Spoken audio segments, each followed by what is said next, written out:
Pero bueno, pueden saber muchas actividades. ¿Por qué será este tema? Porque es lo que más preguntan los finales. Cuando ustedes vienen, generalmente para repechaje a fin de año, o cuando vienen en mayo del año que viene, y se quieren borrar, no, oral no, yo con el doctor oral no doy. Si total te va a preguntar a tu saciedad, es lo único que sabe. Bueno, está bien, entonces me quedo. ¿Entendés? Así que si estudiaste esta clase, conmigo aprobás. No sé con las chicas, pero conmigo vas a andar bien. ¿De acuerdo?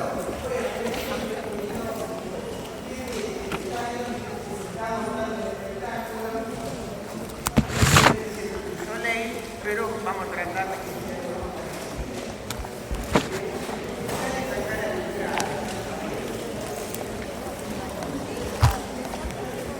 de que la persona regule la glucemia.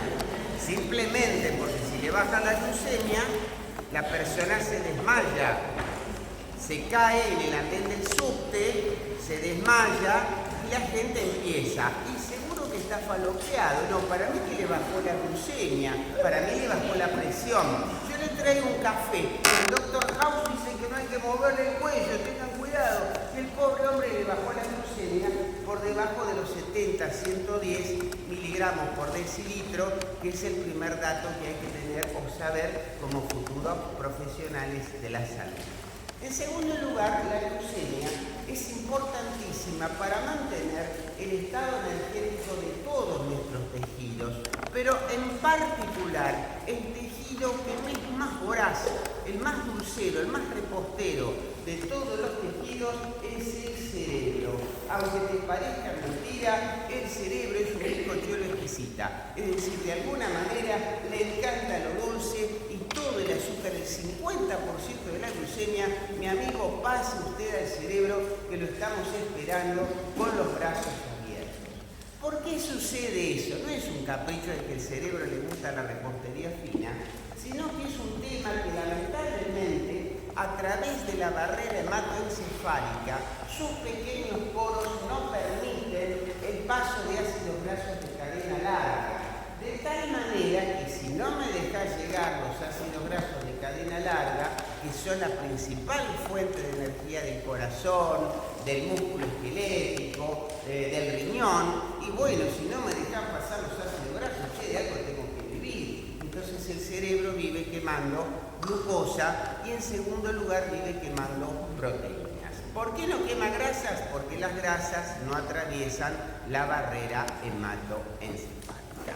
En el top 10, ¿cuál es la segunda célula? Algunos dicen porque es un tejido hemático que le gusta el azúcar. El glóbulo rojo. El glóbulo rojo es muy glotón. Pero ¿cuál es el problema del glóbulo rojo? Que no tiene mitocondrias. Entonces no tiene los medios suficientes como para quemar ácidos grasos. Pobre glóbulo rojo, vive nada más que de la glucosa. ¿Y ustedes sabían que el ser humano está preparado biológicamente para aguantar largos periodos de ayuno? Por eso que la glucosa, además del glóbulo rojo, necesita ir al hígado para almacenarse para situaciones de ayuno. Pensando que ahora, claro, el hombre no se diseñó para ver Netflix como vemos nosotros ahora, sino que el hombre se diseñó para las cavernas, para pelear con el medio ambiente, con el frío, con los animales que lo acechaban y fundamentalmente con la hambruna, porque el McDonald's no existía hace millones de años. Con lo cual, evidentemente, el hombre se tenía que preparar a las inclemencias del entorno y de sus propios compañeros, que también de amigos no tenían nada. Entonces, por ese motivo es importante que necesitemos tener. Generalmente, después de comer, el azúcar aumenta en la sangre. ¿Cuánto? No más de 140 miligramos por decilitro, por eso es que algunos toman este valor como referencia para decir que si se superan estos valores, el paciente se hace diabético. Pero generalmente, gracias a las hormonas de contrarregulación, una vez que nosotros hemos comido, la insulina facilita nuevamente la normalización a través a los valores de referencia. Es decir, gracias a la insulina nosotros podemos controlar de alguna manera ese ascenso moderado del azúcar hasta aproximadamente 140 miligramos por decilitro. A la inversa, en momentos prolongados de ayuno, el órgano que va a liberar glucosa a la sangre es por excelencia el hígado. Quiere decir de alguna manera que todas las reservas nosotros las gastamos generalmente para Navidad, hay que regalar regalos a la familia, y ya para Reyes si tenemos sobrinitos o hijitos, ¿no? Bueno, acá para el ayuno hay que romper el chanchito que está en el hígado y hay que liberar glucosa a la sangre a través de dos mecanismos. Uno es la glucogenólisis, que es la destrucción del glucógeno, proceso que dura aproximadamente 12 a 14 horas según el estado nutricional del paciente, y un proceso mucho más prolongado que es el proceso gluconeogenético, que se establece generalmente después de las 12 horas de ayuno. El control de la glucemia es realizado por el hígado, pero a través de la gluconeogénesis. O sea, primero rompo el chanchito y después uso la tarjeta de crédito. El chanchito sería la glucogenólisis y la tarjeta de crédito a pagar a largo plazo es la gluconeogénesis. ¿Alguien me va a preguntar, Mastercard o Visa? ¿Viste? Visa. Bueno. La que sigue. Bueno, como dicen allí, la glucosa es el glúcido más importante en los mamíferos, la principal fuente de energía. Hay tejidos, como les decía, el cerebro, que es glucodependiente, que no sé por qué no lo puse ahí, la retina, los glóbulos rojos, el epitelio germinativo de las gonadas son algunos de los ejemplos de tejidos que no usan ácidos grasos, sino además agreguen el cerebro, que utilizan fundamentalmente la glucosa. No confundan glucodependientes con insulinodependientes. Los tejidos insulinodependientes son aquellos que dependen de la presencia de insulina para que pueda entrar glucosa a ellos. Los glucodependientes son todos los que están ahí. Los insulinodependientes, es decir, que dependen de la insulina, son dos: el tejido adiposo y el músculo esquelético. Entonces, si en el examen podíamos preguntar, los tejidos insulinodependientes por excelencia, ¿cuáles son? Pensá en el gordo, que primero, para bajar de peso, tiene que caminar, tiene que hacer ejercicio físico, y en segundo lugar, tiene que reducir su masa grasa para que de esa manera pueda aprovechar mejor la glucosa. Glucodependientes, los que necesitan glucosa. Insulinodependientes, los que tiene que haber insulina para que la glucosa pueda entrar a la sangre. A todas estas funciones energéticas, como lo dijimos, se agrega la función de almacenamiento hepático, es decir, que ya les dije que la glucosa no solamente es buena porque se libera para dar energía, sino que la glucosa es buena porque se almacena como glucógeno para situaciones de necesidad. Entonces vamos a comenzar esta hermosa clase hablando de qué pasa cuando nosotros normalmente vamos a tomar un lugar, y va a pasar el aviso, y tomamos, por ejemplo, un café con leche, una cosa rica con 3 medias lunas de manteca, dulce de leche, jugo de naranjas, y después decir, no sé por qué aumento de peso. Bueno, mientras vos hablás del novio de la otra y estás comiendo tu media luna, en tu cuerpo aumenta la liberación de insulina por las células betas del páncreas, con el objetivo de reducir la glucemia. ¿Cómo se libera la insulina? Esto es importante que lo sepan porque explica muchas de las enfermedades, sobre todo de la obesidad y de los pacientes diabéticos. La insulina se libera en 2 picos. Un primer pico rápido de 5 minutos, o sea, a los 5 minutos se larga toda la insulina que está almacenada en vesículas de secreción. En los primeros 5 minutos liberamos toda la insulina que está almacenada de alguna manera en las vesículas de secreción. Siempre busco el ejemplo clásico, se me ocurre un pésimo ejemplo, cuando vos vaciás, por ejemplo, el agua del tanque del inodoro, cuando apretás el botón sale todo el agua que estaba en el depósito. Eso es el primer flujo, es decir, de alguna manera la primera bajada de agua. Y después, ¿qué pasa? Por la bomba se va cargando de nuevo el tanque, y si volvés a apretar sale poquito porque todavía no se llenó el tanque. Bueno, eso es lo que sucede en el pico tardío. vaciada toda el agua que estaba en el tanque, después hay una fase donde el tanque se vuelve a llenar aproximadamente durante media hora, y fíjense ustedes que el pico de la media hora generalmente es más tardío, por empezar es más tardío, y alcanza la misma intensidad o incluso un poquito más de intensidad que el pico precoz, o sea que se almacena de alguna manera, tardamos media hora en volver a sintetizar y almacenar nueva insulina para de esa manera controlar totalmente nuestra glucemia en caso de haber comido una media luna en vez de haber aumentado nuestra glucemia. Conclusión, la secreción de insulina es bifásica. Una parte precoz que se libera dentro de los 5 minutos de haber comido y una fase tardía de aproximadamente 30 minutos. Las mismas vesículas se vuelven a llenar como tu mismo tanque del inodoro se vuelve a llenar, exactamente. Muy bueno tu ejemplo.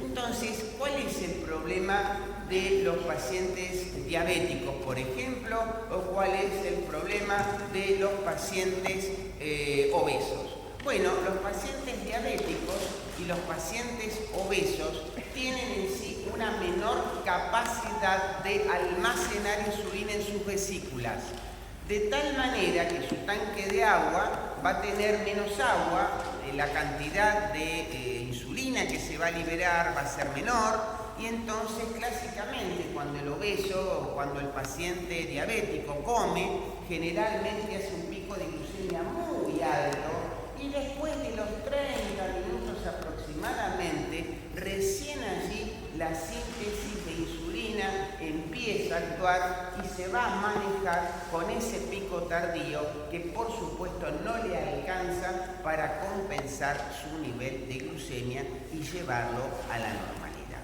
Conclusión, en los diabéticos y en los obesos que se altera el pico precoz de secreción de la insulina. Por lo tanto, dependen del pico tardío y generalmente el pico tardío no alcanza en sí para cubrir esa excesiva cantidad de glucosa que ha quedado dando vuelta en la sangre. ¿Qué se afecta en los diabéticos? El pico precoz de secreción de la insulina. ¿De acuerdo? Que ese que aparece cuando a los 5 minutos de haber comido. ¿Se entendió? En los diabéticos es más bajo. Ese es el problema, porque tiene menos vesículas. Por eso su capacidad de secreción no es muy grande.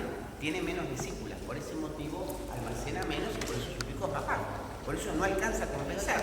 Claro, en cambio el diabético comió y mira, quedó en 190. Uy, la pucha. Y si no le alcanzó para compensar. Bueno, pasé a las flechitas. Ustedes saben que la insulina tiene una acción central y una acción periférica después de haber comido.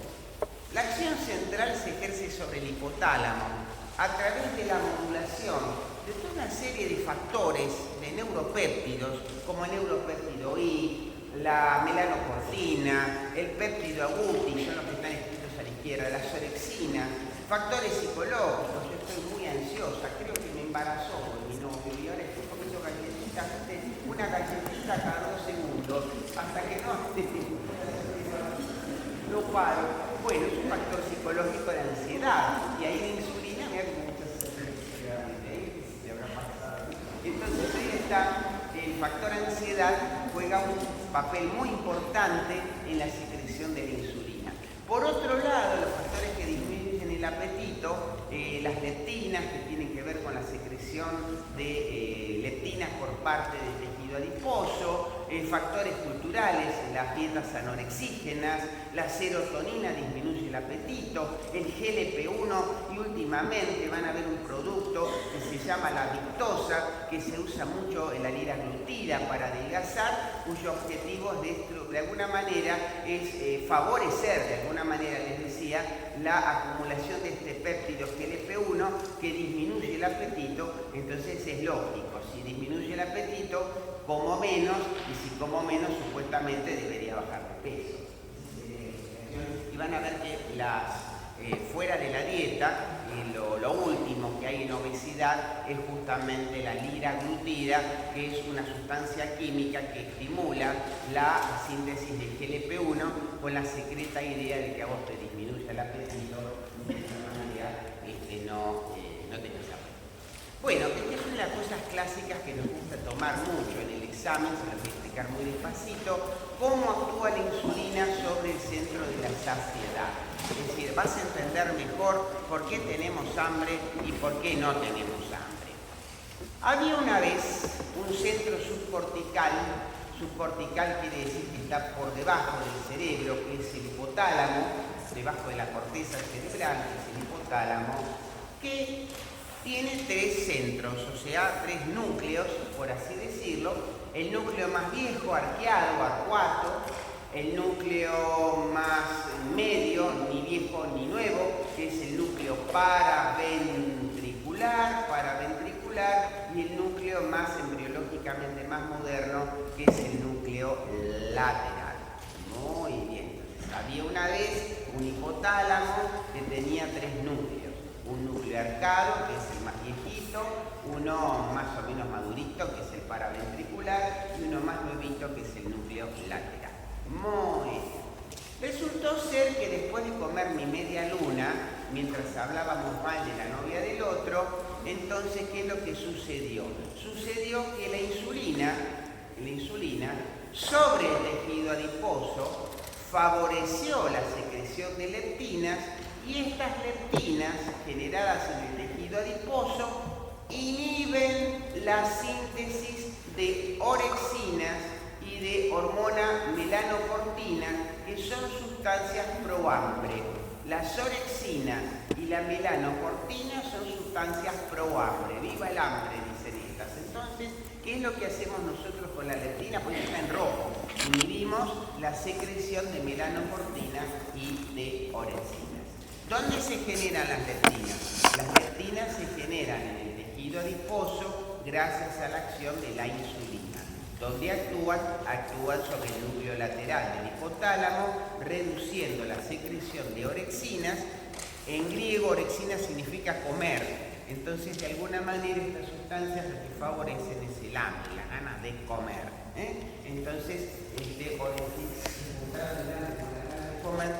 juntaron la melanocortina con la se juntaron el hambre con la gana de comer, se juntaron las orexinas con la melanocortina. ¿Está bien? ¿Se entiende? ¿Me dice? Bueno. Segundo paso, ya está. Primero, me va a preguntar eso y yo ya lo sé. ¿Alguien quiere preguntar algo? De comer, claro, exacto. Si estás en saciedad, es un mecanismo normal porque el apetito, comiste, estamos en el apetito. Por eso les digo, estamos hablando de personas normales. Por ahí después te explico, van a decir, ¿y el gordo que no para de comer? Ese es un capítulo aparte.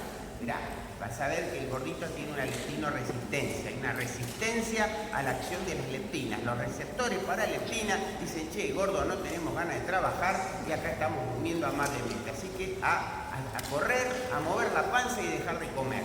Entonces el gordo no para de comer porque las leptinas no actúan adecuadamente sobre ese núcleo lateral. Este es uno de los problemas gruesos que tiene el leptinoresistencia. Los receptores para leptina están unidos. Entonces no corta la técnica. ¿Te das cuenta? Esa sería la idea. Primer paso, ¿qué acción tiene la insulina? Estimula las leptinas inhiben a las orexinas y a la melanocortina. 10 puntos. Segundo paso, la insulina actúa sobre el paraventricular estimulando la liberación de ese CRH, que es el factor liberador de corticotrofina. Repito despacito, la insulina actúa sobre el núcleo paraventricular favoreciendo la liberación de factor liberador de corticotrofina, que lo pueden ver como CRH o CRF, según el libro que lean de fisiología, y que es el famoso péptido que después va a actuar sobre la propia melanocortina, liberando ACTH, melanocito estimulante, que acá lo estás viendo. Y este factor liberador de corticotrofina que estimula la insulina, por eso está en verde, guíense por la flechita, quiere decir que la insulina estimula al CRH, este CRH hace dos cosas. Por un lado, estimula la formación de melanocito estimulante. La melanocito estimulante es una hormona que provoca saciedad, o sea, disminuye el apetito. Y por otro lado, el CRH inhibe el neuropéptido I, con lo cual también disminuye el apetito.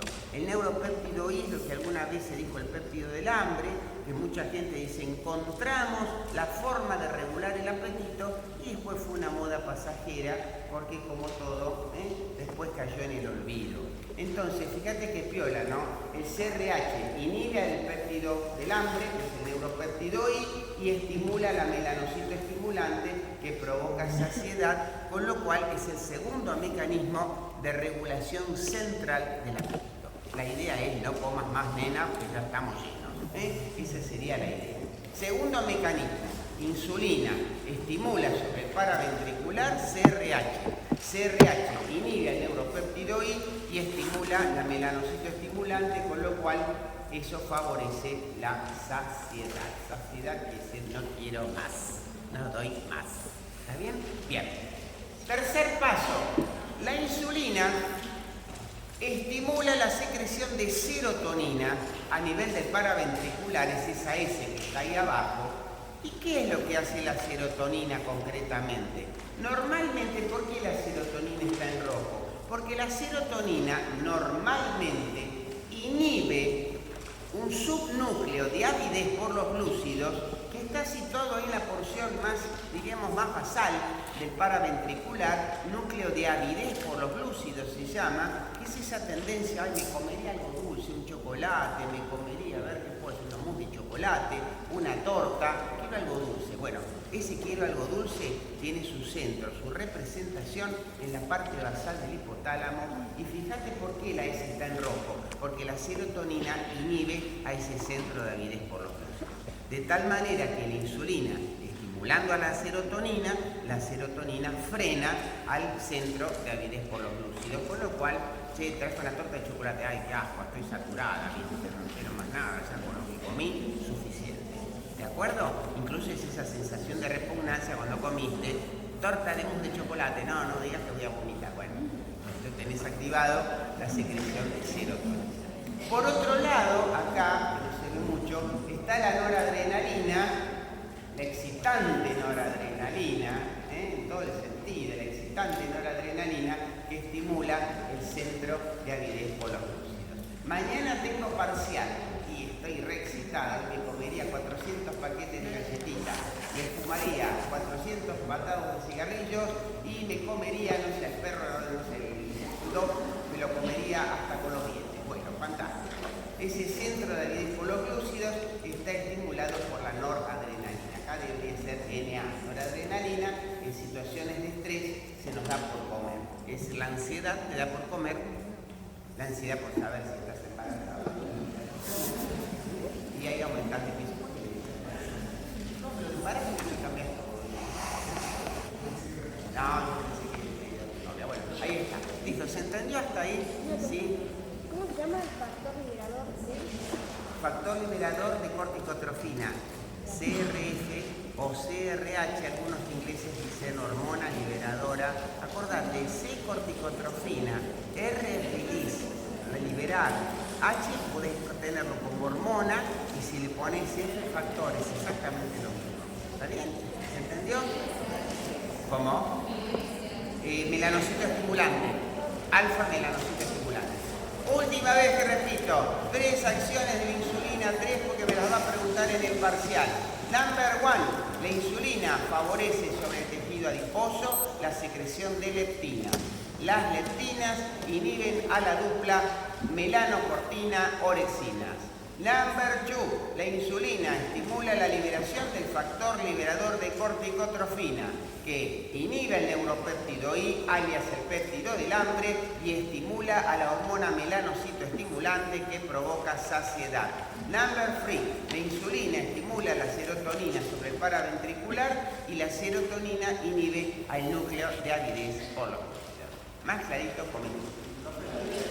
Pasás ahora al anterior, no pasás al anterior.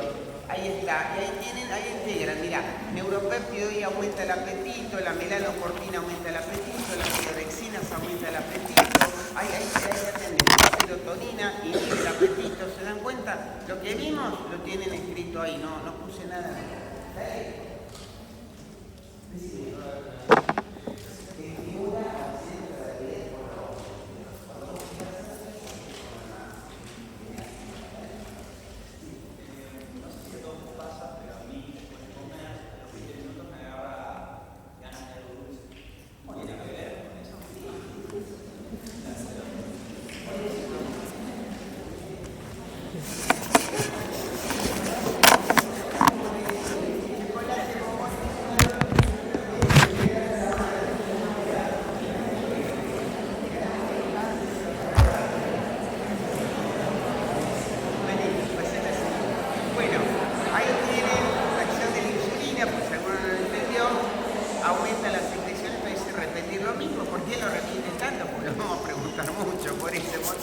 Aumenta la secreción de CRH, inhibe la secreción de neuropéptido I.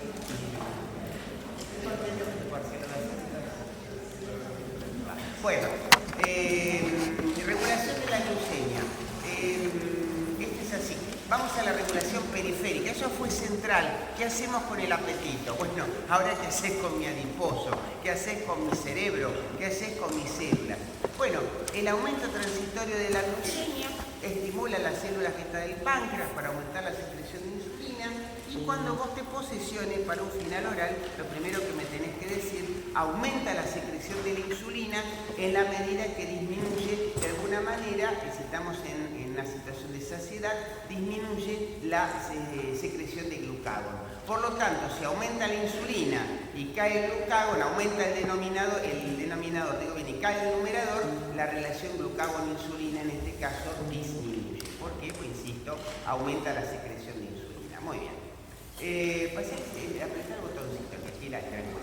¿Qué factores influyen en la secreción de insulina? No solamente la glucosa.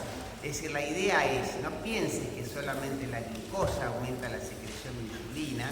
Una dieta hiperproteica aumenta la secreción de insulina. Una dieta hipergrasa aumenta la secreción de insulina. Una dieta cetogénica aumenta la secreción de insulina. Por otro lado, hormonas pancreáticas como la CCKPZ, por ejemplo, aumenta la secreción de insulina.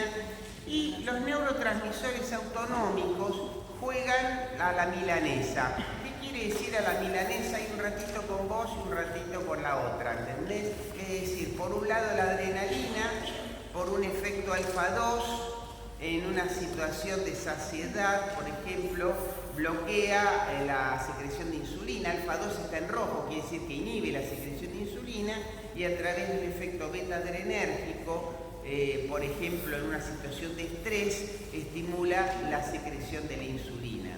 Entonces la adrenalina, según tu situación, si estás relajada o estás tensa, puede estimular o disminuir la secreción de insulina. La acetilcolina no, es más fiel, está con verde. Quiere decir que la acetilcolina básicamente estimula la secreción de la insulina. Repito, ¿qué factores estimulan la secreción de insulina? La glucosa, los aminoácidos, los ácidos grasos, los cuerpos cetónicos, la adrenalina juega la milanesa, pero la acetilcolina es fiel. De las hormonas pancreáticas, la CCKPZ, colecistoquinina, pancreosimina, es la hormona por excelencia que aumenta la secreción de la insulina. Qué lindo. Bueno, ¿cómo se secreta la insulina?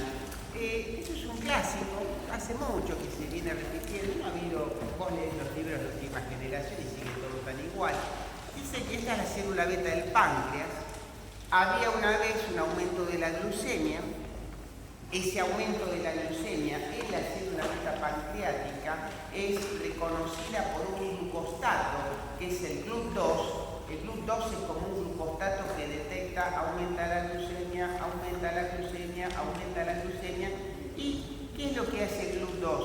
Activa la entrada de glucosa a la célula beta pancreática, que inmediatamente por acción de una glucoquinasa, no exoquinasa, sino glucoquinasa, acá he negociado siempre la GLUT2, me encanta trabajar con la glucoquinasa, fosforila la glucosa para transformarla en glucosa 6-fosfato. GLUT2 y glucoquinasa son como Batman y Robin. Donde va GLUT2 va la glucoquinasa, donde va Batman va Robin, pero donde va Robin no siempre va Batman, ¿no? Por algo será. Bueno, entonces acá está la glucosa 6-fosfato.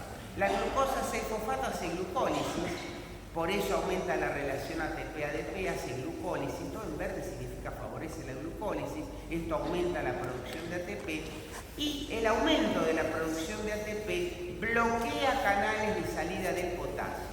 Entonces acá sí, atención con esto, el aumento de la producción de ATP bloquea los canales de salida del potasio. ¿Eso qué es lo que hace? La retención de potasio. La no salida de potasio lo que hace básicamente es despolarizar la membrana de la célula beta del páncreas y al despolarizar la membrana de la célula beta del páncreas favorece la entrada de calcio. Se acumula potasio, el potasio despolariza la membrana, entra calcio. ¿Y qué es lo que hace el calcio? El calcio básicamente se encarga de fosforilar proteínas del citoesqueleto, actina, miosina, troponinas, y la activación de esas proteínas del citoesqueleto hace que las vesículas que contienen los precursores de insulina vayan bajando lentamente hacia el polo vascular de la célula a fin de que finalmente sean exocitadas. Es decir, la entrada del calcio favorece que estas vesículas se acerquen hasta el polo vascular de la célula a fin de ser de alguna manera exocitadas. ¿Qué es lo que hay dentro de las vesículas? ¿Qué es lo que hay dentro del huevo de Pascua? Bueno, dentro del huevo de Pascua, a ver si revelás, dentro del huevo de Pascua, imagínate que la vesícula es un huevo de Pascua, viene con premio, viene con sorpresa. Bueno, por un lado te viene de sorpresa dos cadenas de distinta cantidad de aminoácidos, 20 la cadena A y 31 la cadena B, son 51 aminoácidos. La insulina es una proteína, tiene más de 50 aminoácidos y normalmente estas dos cadenas A y B están unidas por lo que se llama el péptido conector, formando lo que se llama, es decir, cuando el péptido conector junta estos dos polos, cuando el péptido conector junta los dos polos, eso es lo que se conoce con el nombre de proinsulina. ¿Qué es la proinsulina? Es el trío de los panchos, la cadena A, la cadena B, unida por la cadena C. Antes de ser exocitada, la cadena C es hidrolizada, es decir, rota, es liberada, como que le soltamos la marra, como que al perro le soltamos el bozal, y queda la insulina madura con sus 51 aminoácidos. Pero de todos modos, en la exocitosis se va a liberar una molécula de insulina madura y una pequeña cadenita que es la cadenita conectora, C es de conectora, que originalmente unía a la cadena A con la cadena B, formando la molécula entera de proinsulina. Cuando está la cadena C unida es proinsulina, cuando la cadena C se hidroliza pasa a ser insulina madura.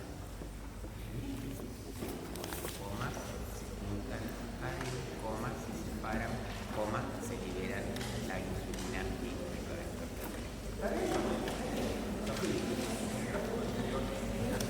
sí. Claro. Cuando voy a sacar el péptido insulina, el 4 aminoácidos, el péptido conector 33 para por razones 24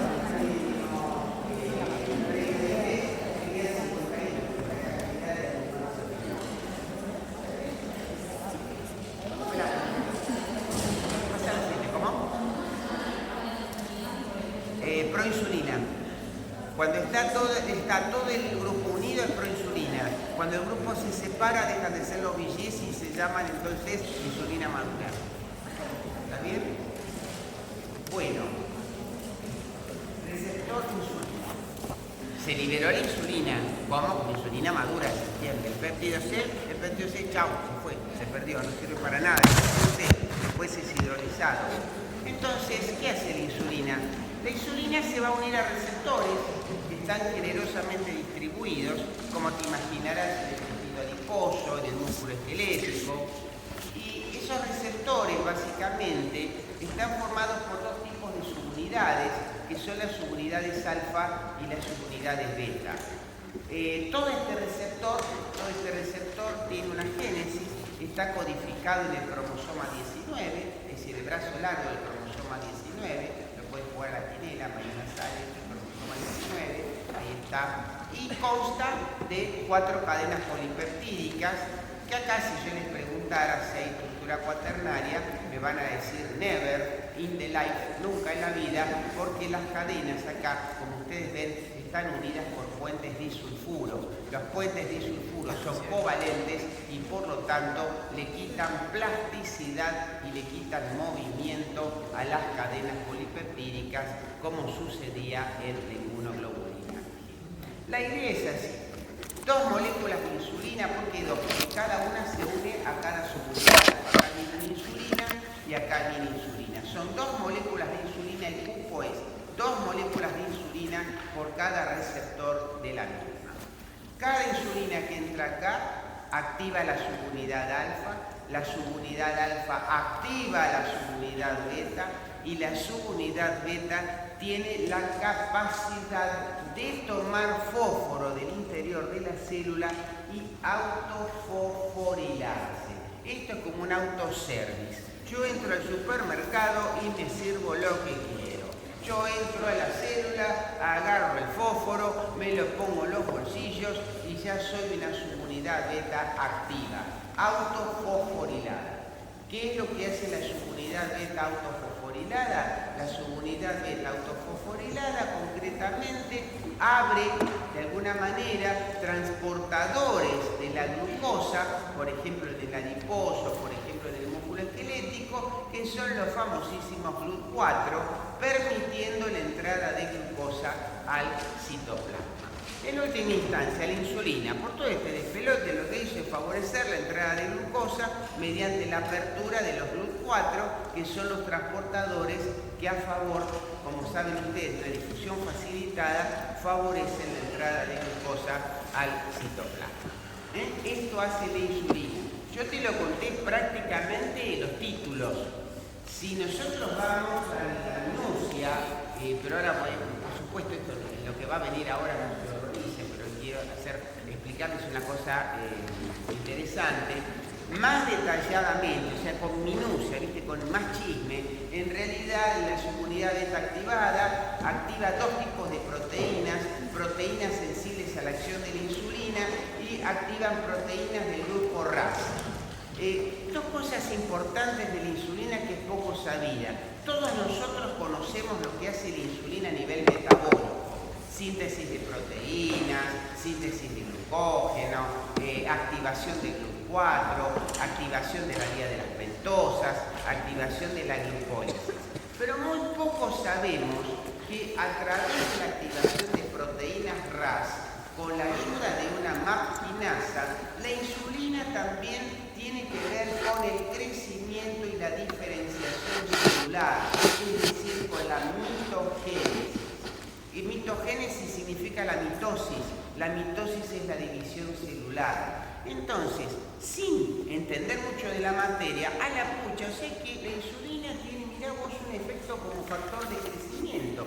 Entonces, eso me podría decir que en determinadas circunstancias, como la obesidad, por ejemplo, o situaciones de hiperinsulinismo, podríamos desarrollar cáncer. Perfecto, excelente tu planteo. El paciente obeso es más proclive al cáncer que el paciente normopeso. ¿Dónde podría estar la explicación? Justamente en la activación de esta MAP quinasa, es decir, mucha insulina favorece mucho RAS favorece mucho MAP quinasa y mucho MAP quinasa favorece mucha mitogénesis. El que juega con fuego se quema, el que juega con factores de crecimiento también. Porque los factores de crecimiento hoy te pueden salir buenos y mañana te pueden salir malos. Con lo cual, sin querer, estás activando a un monstruo de 7 cabezas. Eso justifica por qué el paciente obeso tiene más incidencia de cáncer de colon, tiene más incidencia de cáncer de endometrio también, y que tiene que ver por esta activación genética la colateral a los efectos metabólicos normales que tiene la insulina. Entonces vos aprendiste, sí, la insulina es buena metabólicamente, pero es medio turra en la mitogénesis, ¿viste? Porque si vos tenés mucha insulina, te da mucha mitosis, y mucha mitosis a lo que te puede dar. ¿También se entiende? Sí, acá lo por qué es interesante. Bueno, y cuando vos ya estás en el medio del examen oral, estás dando manos, diciendo, ¿no? ¿Y qué es lo que te tengo que decir? Mira, me tenés que decir estas tres cosas y te pongo un buen día. Mira, aumenta la glucogenogénesis. Cuando ustedes se sientan conmigo y dicen la glucógeno ¿qué? La glucogenolisis, no, la génesis, y más vale, si me dices glucogenogénesis. Aumenta la glucólisis y aumenta la vía de las pentosas. ¿Por qué pone las enzimas ahí en negrita, glucógeno sintetasa, glucoquinasa, glucosinasa 1? Porque te voy a preguntar, decime cuál es la enzima clave de la glucogenogénesis. Y vos me vas a decir la glucogenosintetasa. Dame ejemplos de enzimas claves de la glucólisis. La glucoquinasa, la fosfofructoquinasa 1 y la piruvato-quinasa. Muy bien. Y decime por un 10, ¿qué enzimas conocés de la vía de las pentosas? La glucosa 6-fosfato-deshidrogenasa y la 6-fosfoglucónico-deshidrogenasa. Todas estas enzimas, si no hay insulina, chicos, no trabajan. Trabajamos solamente si viene la insulina. Si no viene la insulina, esto no sucede. Entonces, acá, ustedes, ¿por qué tienen que saber esto? Porque yo te voy a hacer, por ejemplo, la pregunta bien turra. ¿Cómo está la glucosa 6-fosfato-deshidrogenasa en la situación de saciedad? El instinto primario, es decir, la de tu hermana. ¿Cómo me vas a preguntar esto? Es una barbaridad, es un turno, claro que me venís a preguntar, dificilísimo el examen.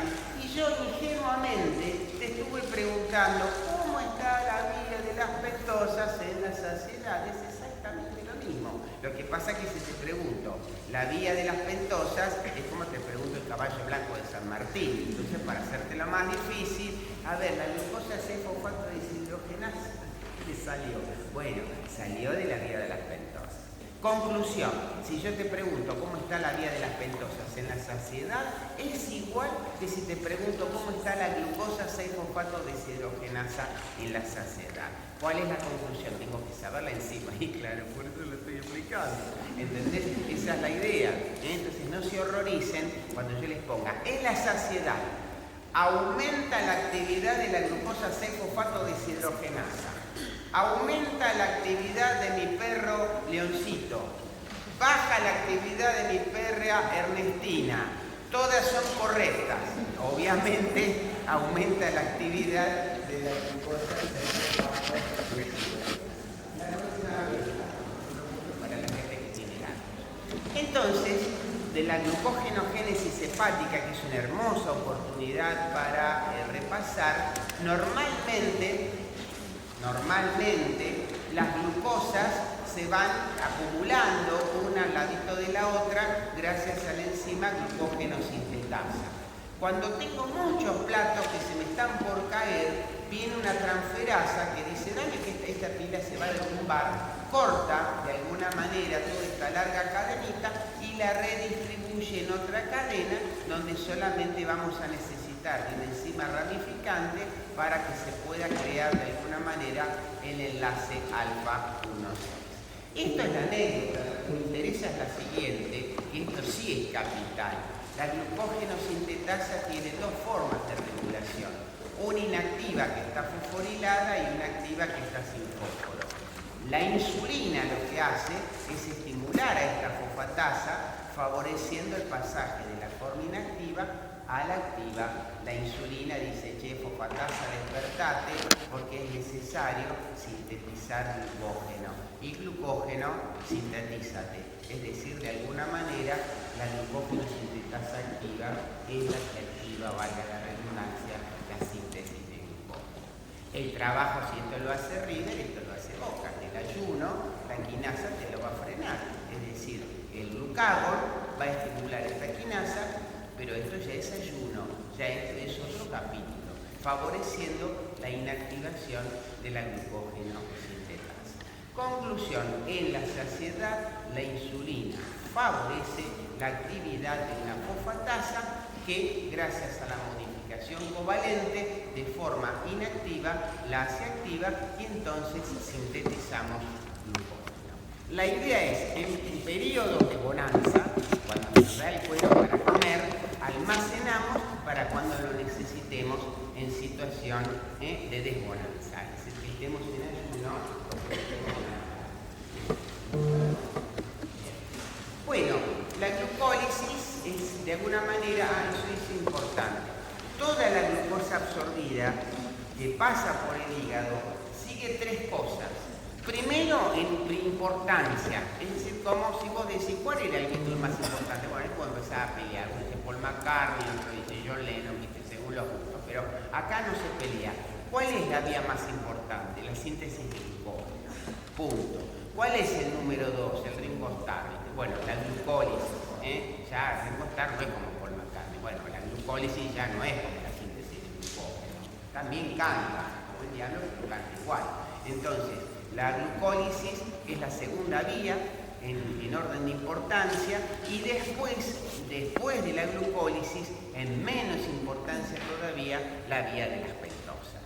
Conclusión, ¿qué te llevas de química? Después de comer en saciedad, yo hago glucógeno primero, hago glucólisis después y hago vía de las pentosas después. Ya con eso yo te vas después cuando te vas con el dieta. ¿Entendés?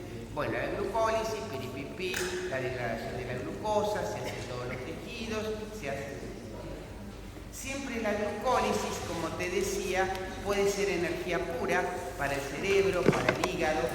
Una de las cosas que te llevas de química, ¿para qué necesitas energía? Y energía necesitas para tres cosas. Necesitas para pensar, pienso que se me viene el 132 encima, voy a cruzar la calle.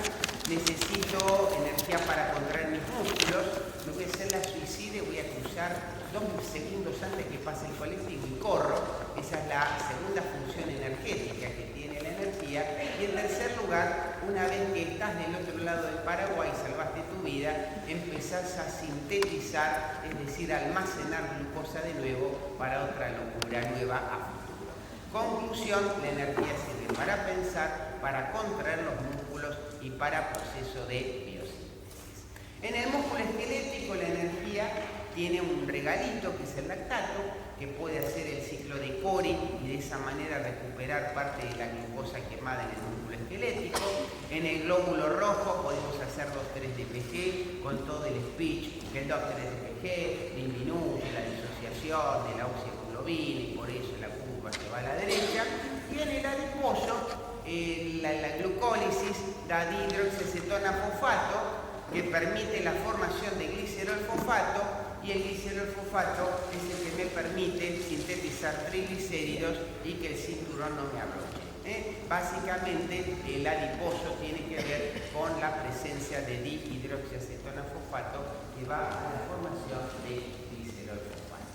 En aerobiosis, mirá qué lindo que esto porque te explica toda la química, normalmente el piruvato va a acetil-CoA, la acetil-CoA va al ciclo de Krebs. Y una cosa, ¿qué explicación tiene todo esto? Si nosotros hiciéramos glucólisis sin mitocondrias, obtendríamos la horrible y módica suma de 2 ATPs. Es decir, si yo voy, por ejemplo, a un supermercado, el supermercado es muy caro y mirá, voy a obtener nada más, con mucha plata voy a ganar nada más que 2 moléculas de ATP. En cambio, si voy al otro mercadito mucho más barato, entrando en la mitocondria, el supermercado se llama la mitocondria, ahí le podés poner la mitocondria de Congreso, la mitocondria de Barracas, lo que vos quieras, supermercado la mitocondria. En el supermercado la mitocondria vos podés multiplicar esos 2 ATP por 18 y ganar 36 ATP. Venía al supermercado la mitocondria que por una glucosa te compras 36 ATP. No, yo compro en el supermercado la anaerobia, pero la anaerobia te vende la glucosa por 2 ATP. ¿Te das cuenta? Vení, te llevo, vamos a la mitocondria y nos cargamos de ATP. Entonces, la moraleja es que la entrada a la mitocondria no es un capricho de la célula, sino que es una necesidad de amplificar en 18 veces la producción de ATP. Así como ustedes van al supermercado día más barato, también la glucosa va al supermercado, la mitocondria, para ganar mayor cantidad de energía. Ahora la anaerobia es... Bueno, vamos a la mitocondria, que es más barata. ¿Entendiste? Entonces, ¿qué pasa en el supermercado de la mitocondria? En el supermercado de la mitocondria, la acetil-CoA va al ciclo de Krebs. El Krebs genera coenzimas reducidas y estas coenzimas reducidas después, a través de su reoxidación en cadena respiratoria, por fosforilación oxidativa, degenera ATP. Entonces, la conclusión, vamos a la mitocondria, nos dan 36 ATPs. No, dale, tú estás frío, vamos a la anaerobia, pero la anaerobia te da... Mira, a ver. Ahí está la anaerobia, mira. Supermercado de la anaerobia. ¿Qué me rinde? Me rinde un lactato. El lactato para lo único que sirve para el ciclo de Cori. ¿Cuántos ATPs te llevas? 2 nada más. Pero si vos querés, hoy están ofertando un 2,3 de PG para que yo libere oxígeno. Y sí, pero ¿qué me hago con el 2,3 de PG sin liberar ese oxígeno? Yo quiero ATPs. Yo quiero ATPs. El 2,3 de PG me cansa nada más que para liberar. Este es el supermercado La Anaerobia. ¿Dónde está el supermercado de la anaerobia?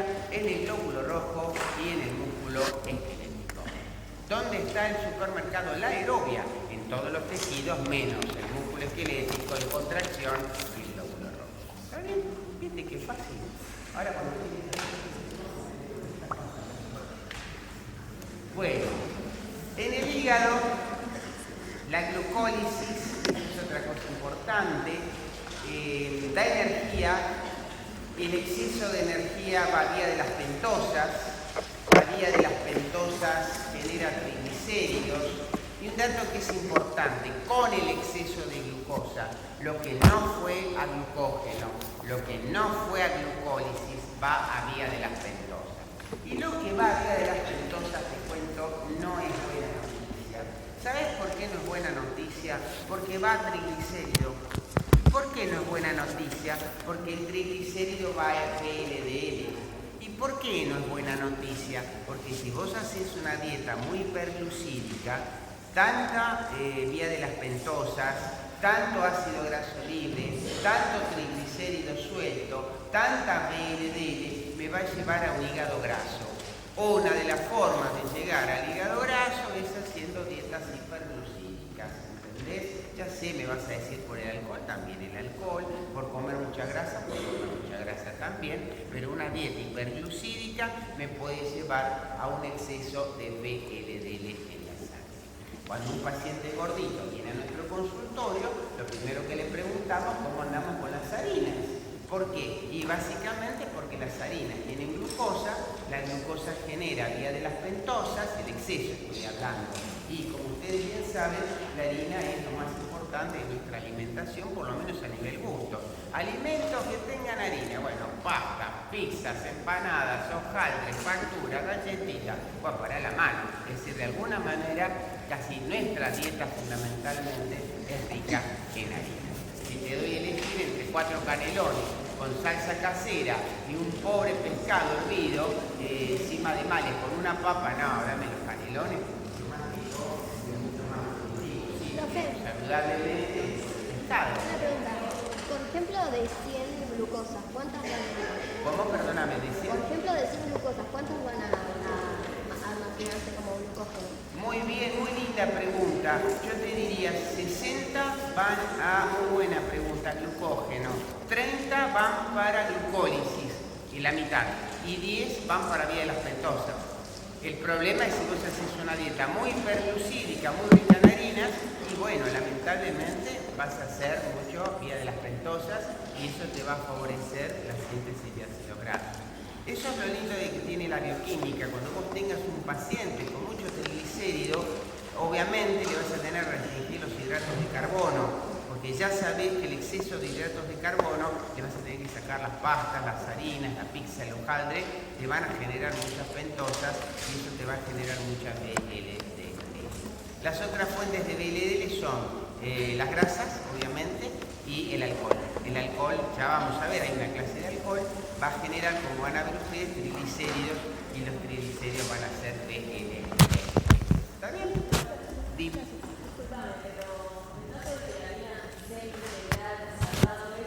No, eso ya no. Yo te digo las harinas como harina de trigo. Lo que hace que come salvado está bien, porque tiene fibra. Eso baja el índice glucémico. El problema es con las harinas no integrales, la blanca flor y las cosas que hacemos en casa, la pasta frola. Eso es lo que hace la mayoría de la gente. Así que dale al integral. Generalmente todas las harinas, es decir, las harinas integrales tienen fibra. Y eso reduce la absorción de glucosa, por eso están indicadas. ¿Ves? Pero la gente dice harina integral, sí, pero no es lo mismo. Bueno, para que le funcione, ¿está bien? Bueno, entonces la insulina aumenta la captación de glucosa.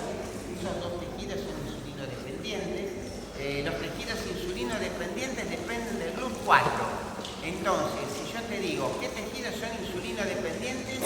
El músculo esquelético y el tejido adiposo. ¿De qué dependen? Del GLUT4. Vamos a intentar pasar esta porque no se me pone. La vía de las pentosas, pasá, ya la conoces de memoria. Pasalo, y ya vienen las conclusiones. Ahí está. Acá te quiero explicar, yo hablé mucho de las leptinas hace un ratito. ¿Cómo es el tema de las leptinas en el tejido adiposo? Si hablábamos que las leptinas bloquean el centro del apetito a nivel del hipotálamo lateral.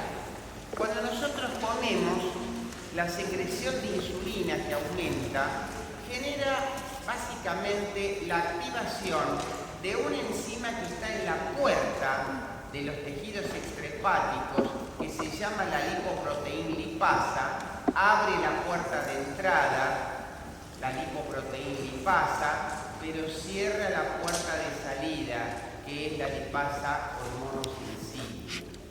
Yo siempre digo con mucho respeto, es una especie de cromañón metabólico, deja entrar a la gente y le cierra la salida. Entonces el ácido graso queda retenido ahí adentro. ¿Y qué es lo que pasa con los ácidos grasos? Los ácidos grasos empiezan a acumular, no pueden salir porque tienen la puerta de salida cerrada y de alguna manera la acumulación de ácidos grasos lleva de alguna manera a que la célula adiposa se hipertrofie. Por favor, se hipertrofia y la célula hipertrófica, gracias a la acción de la insulina, porque la insulina abrió la puerta de entrada y cerró la puerta de salida, favorece la hipertrofia del adipocito, favorece la secreción de las leptinas, que, como te decía hoy, las leptinas actúan sobre el hipotálamo lateral, como les decía hoy también, bloqueando la secreción de las orexinas. ¿Cuál es el problema del obeso? El problema del obeso es que la insulinoresistencia que tiene esta gente, insulinoresistencia quiere decir que el GLUT4 no le responde, hace que de alguna manera se insensibiliza, no hay sensibilidad del receptor para leptinas. Entonces las leptinas no cortan, es decir, no cortan el apetito. Hay más leptinas, y las leptinas no actúan sobre su receptor. Entonces, básicamente, y les dijo planteada la inquietud, los obesos tienen dos problemas: insulinoresistencia, que es la no activación del GLUT4, y leptinoresistencia, la insensibilidad a la acción de las leptinas, con lo cual el paciente, lo habrán visto en el programa con cuestión de peso, que dicen, viste, comen, dicen, mi problema es que no puedo parar de comer. Claro, porque la leptina está insensibilizada y no puede ¿Dale? Bueno, esto es básicamente, no les quiero complicar la vida, estamos muy tarde. Las leptinas, ahí está el receptor. Este receptor se utiliza en presencia de insulinoresistencia. Entonces, ¿qué es lo que sucede? No actúa el GLP-1, no actúa el NPI, el neuropéptido I es el neuropéptido del hambre, y el señor no para de comer. Ese es el punto más importante a tener en cuenta. A nivel del músculo, la insulina permite la entrada de glucosa, y la glucosa acá juega un rol secundario. ¿Por qué? Porque la glucosa genera 36 ATPs, lo cual ya te dije que en el supermercado la aerobia es una buena cantidad de ATP, pero el músculo dice, chicas, a mí 36 ATP la verdad no me mueve de alguna manera el amperímetro. A mí lo que más me gusta es consumir ácidos grasos, dice el músculo, porque por un ácido graso saturado, como ser el ácido palmítico, yo puedo ganar 130 ATPs. Vos me estás hablando de aerobia, 36 ATPs, y yo te estoy hablando que quemando ácidos grasos en músculo se pueden ganar 130 ATPs, obviamente 4 veces más. Entonces, al músculo le interesa la glucólisis. Mira, tiene glucólisis como una fuente colateral de energía, pero realmente el músculo esquelético mueve toda su contracción muscular a base fundamentalmente de la quema de ácidos grasos y secundariamente de cuerpos cetónicos. Entonces, ¿qué quema el músculo? Cuerpos cetónicos y ácidos grasos. ¿Le interesa la glucólisis?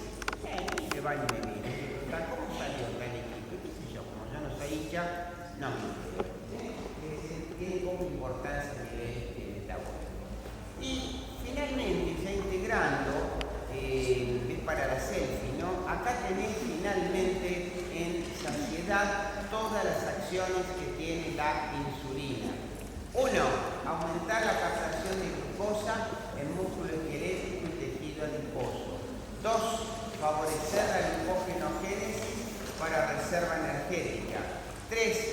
Glucólisis para energía química y hacer BDL, todo lo que veis acá. 4. Vía de las pentosas, generar narcofactor reducido, ácidos grasos libres, triglicéridos, que en el hígado irán a BLDL y en el adiposo servirán para que no me pueda poner la malla que me compré el verano pasado. ¿De acuerdo?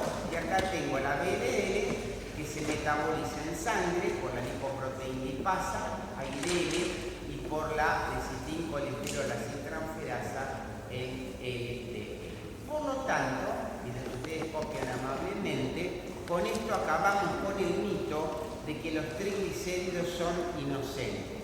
Inocentes minga. ¿Por qué inocentes minga? Porque me van a dar BLDL. La BLDL me va a dar LDL y DL me va a dar LDL. Y si yo mal no recuerdo, las LDL son las que la gente llama el colesterol malo. Entonces, de alguna manera, los triglicéridos, aunque indirectamente, están relacionados con las LDL, que son las partículas aterogénicas. Aterogénicas significa que favorecen la acumulación de grasas en las arterias. Por eso, antes se decía, no, la culpa es del colesterol. No, la culpa es del colesterol, pero el triglicérido bastante responsable es de la generación de LDL, que son las lipoproteínas de baja densidad que llevan colesterol especificado. ¿Se entendió? Estamos un minutito y se puede coger. ¿Va a preguntar claro?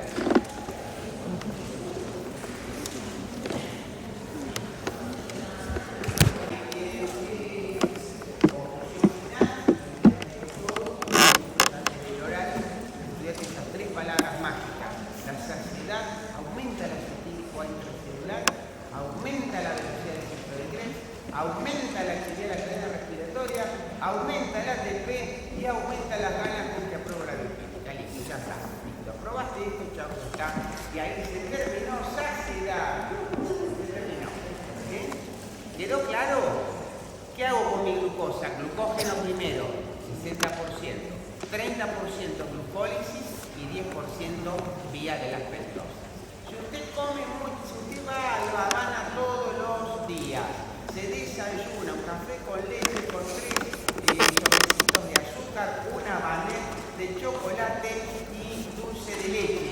¿Cómo espera encontrar las BDL? Por las nubes. ¿Por qué? Porque el exceso de glucosa genera BLDL. Y mis posibilidades de que tenga un infarto, hay que altísimas. ¿Por qué? Porque voy a generar mucha LDL y el proceso aterogénico va a estar acelerado. ¿De acuerdo? Después ayudar a la iglesia, pero por lo menos les pasé la idea de por qué no hay que hacer dietas hiperglucídicas, porque vienen estas consecuencias. Como siempre,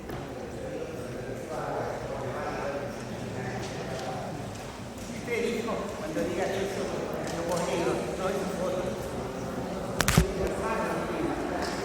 Muy bien. Vamos al ayuno. Listo. Chao, saluda nunca más. Listo. Ayuno. ¿Qué es el ayuno? Pedro, pasar al siguiente. Pasá, porque está escrito ahí en latín.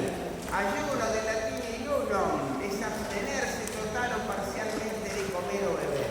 Y lo interesante, vos sabés que si te dice el libro de química, no te define qué es el ayuno. Todos sabemos que ayuno es no comer, pero dame una definición. A ver, qué sé yo, cuando no comes, cuando, en fin, estoy en ayunas porque tengo que sacar sangre, estoy en ayunas porque me van a hacer mañana una colonoscopía, estoy en ayunas porque, qué sé yo, voy a hacer una especie de huelga de hambre, porque quiero que en química aprobemos todos un examen, quiero hacer un ayuno porque es un ayuno religioso, quiero hacer un ayuno por la promesa de Cristo, pero claro, no queda claro que es el ayuno. Sacalo del diccionario médico, el ayuno natural, dice así, es aquella abstinencia que salvo indicación médica especial debe hacerse de todo o bebida comida desde las 12 de la noche anterior. Cuando el médico viejo le decía a la paciente, usted mañana tiene que estar en ayunas, y el paciente lo miraba como no entendiendo desde cuándo, se consideraba desde las 12 de la noche. ¿Por qué? Porque se supone que la actividad empieza a las 8 de la mañana y si yo me privo de comer desde las 12 de la noche, ya de por sí tengo un ayuno de 8 horas. Con ese ayuno de 8 horas se trabajó, de que yo recuerde, en general siempre. Ahora empezamos con el versito de las 12 horas y tenés que hacerte colesterol, pero les tengo la buena información que dicen que los bioquímicos que muy pronto van a terminar con ese mito, porque dicen que realmente se creyó que el metabolismo de los kilomicrones y las VLDL no hay gran diferencia entre las 8 y las 12 horas, con lo cual cuando ustedes se reciban volvemos a los ayunos de 8 horas para la determinación de estudios bioquímicos, de hormona tiroidea, de glucemia, de colesterol, de triglicéridos, de urea. ¿De acuerdo? Bueno, el ayuno, como ustedes bien saben, puede ser la incapacidad de obtener alimentos, por ejemplo, un señor que está en coma, que se acaba de tronar con la moto, por ejemplo. Puede ser un deseo para perder peso con rapidez, entonces yo hago un ayuno, y situaciones de clínicas en que el paciente no puede comer, ya sea porque, como te decía, está en coma, está en confusión mental, o está en una situación de estrés donde mañana le tiene que hacer un estudio y le dijeron, señor, esta noche no. Muy bien. Normalmente, en una situación de ayuno, tenemos para quemar grasas, en primer lugar, tenemos la masa grasa, en segundo lugar tenemos la masa magra, que está representada básicamente por proteínas musculares y proteínas del hueso, y finalmente, fíjate qué poquito es el glucógeno. El glucógeno alcanza como la luz de emergencia, solamente para 12 a 14 horas. Es decir, no vas a ir muy lejos con el glucógeno. Donde vas a ir muy lejos es con el almacenamiento que tengas de grasa. ¿Por qué? Porque la grasa justamente es altamente energética. Es interesante destacar que si yo me paro en la esquina de un vaso y hago una encuesta y le pregunto a cada glucosa, ¿de dónde venís vos? El 75% me va a decir, yo vengo de la glucogenólisis hepática.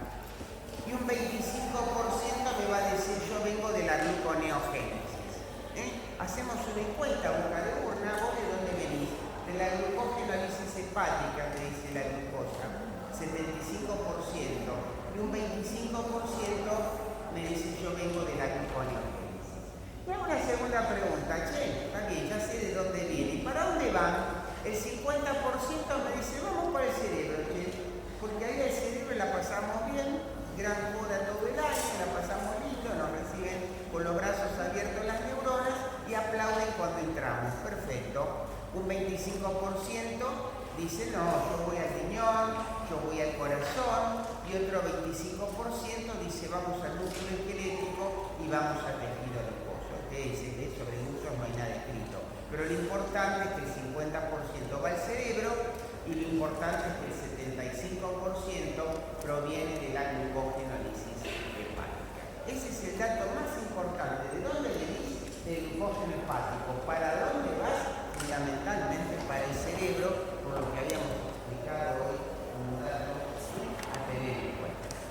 Lamentablemente, a nivel del ayuno, fíjense ustedes que hay muchas hormonas contrarreguladoras, el glucagón, la adrenalina, los glucocorticoides, que favorecen todos estos procesos, la glucogenólisis, la gluconeogénesis, la cetogénesis, y solamente tenemos una hormona que se opone a todos estos procesos hiperglucemiantes, que es básicamente la insulina. Esto es el drama metabólico de la insulina contra el resto del mundo, ¿sí? Es decir, la insulina versus, de alguna manera, las hormonas contrarreguladoras que, como ustedes bien saben, sirven para neutralizar de alguna manera todos estos procesos que realiza la insulina. ¿De qué depende el ayuno, todo este proceso de integración? En el ayuno, básicamente, el flujo de metabolitos está dado por la disponibilidad de sustratos, por ejemplo, la disponibilidad de lactato, la disponibilidad de aminoácidos, la disponibilidad de ácidos grasos. Va a estar dado por la regulación de enzimas alostéricas, va a estar dado por la modificación de enzimas alostéricas y, lo más importante, por la genética a través del proceso de inducción y de represión enzimática. Todos estos procesos, el 1, el 2 y el 4, se hacen en segundos. El 3 se hace en horas. Este proceso es mucho más lento. Imagínate que es como si vos vas y pedís una pizza y la pizza ahí tenés más o menos para 25 minutos. Y acá hacemos la prepizza, la pongo en el horno y en 10 minutos comemos. Esa es la diferencia básicamente entre los procesos de disponibilidad de sustratos, regulación de enzimas alostéricas y de modificación covalente, que son inmediatos, y de inducción y represión enzimática, que es un proceso totalmente lento. Acá lo que te decía es, todo dura minutos y finalmente la síntesis enzimática se lleva a cabo en horas. Es un proceso más lento porque hay que activar el mecanismo genético. Había una vez en el ayuno una hormona contrarreguladora que es el glucagón, que sustancias químicas favorecen la liberación de glucagón por las células alfa del páncreas. El descenso de la glucemia, le bajó el azúcar, la situación de estrés y la presencia de aminoácidos en altas concentraciones. Bueno, y acá tenés básicamente las 4 cosas que hay que saber del ayuno. Hay liberación de glucagón, 1. Aumenta la relación glucagón-insulina, 2. 3. Aumenta la glucogenólisis.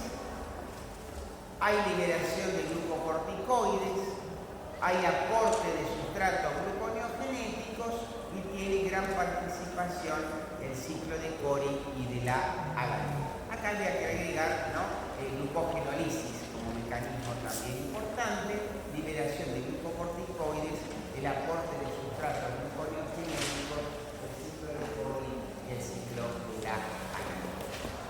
Una cosa que es interesante, el negocio del ayuno, el mantenimiento de la glucemia en el ayuno, lo mantiene una sociedad glucagón-glucocorticoides.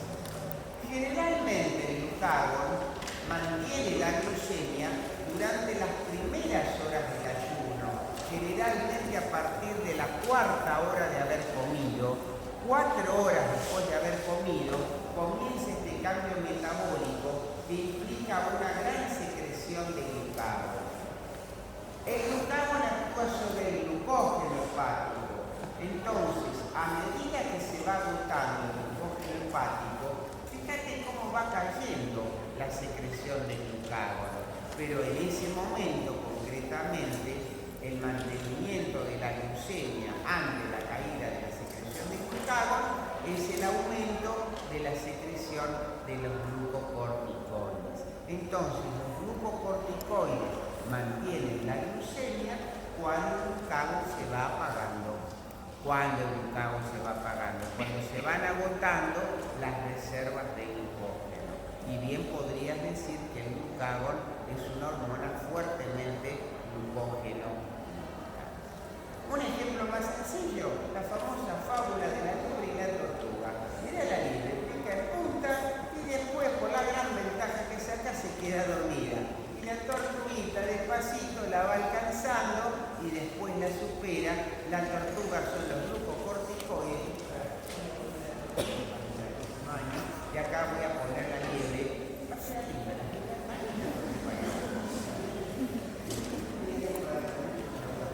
¿Está bien? Bueno, la que sigue. Bueno, esta para la serie. ¿Qué hace el glucagón? 5 acciones metabólicas, 5. 1. Activa la glucogenólisis hepática. 2.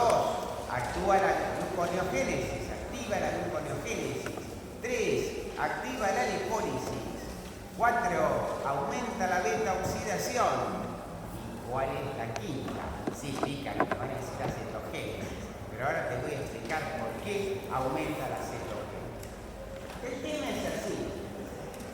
Para hacer ciclo de Krebs, yo necesito acetil-CoA y necesito oxalacetato.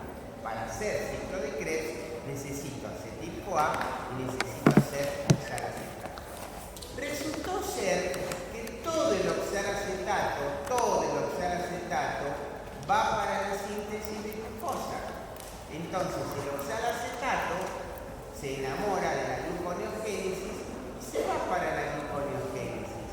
Entonces, como en el baile de la escoba, la acetil-CoA se queda sin pareja, no puede hacer ciclo de Krebs porque todo el oxalacetato se va a gluconeogénesis. ¿Y qué hace la acetil-CoA? Bueno, triste porque no puede ir al ciclo de Krebs, toda la acetil-CoA viene para la síntesis de cuerpos cetónicos. Esto mismo, así como ustedes lo ven, explica básicamente qué sucede a nivel de la diabetes y lo que se llama el diabético de tipo 1. El diabético de tipo 1 tiene autoanticuerpos, olvídense los autoanticuerpos, que le destruyen el páncreas, hacen pelota el páncreas.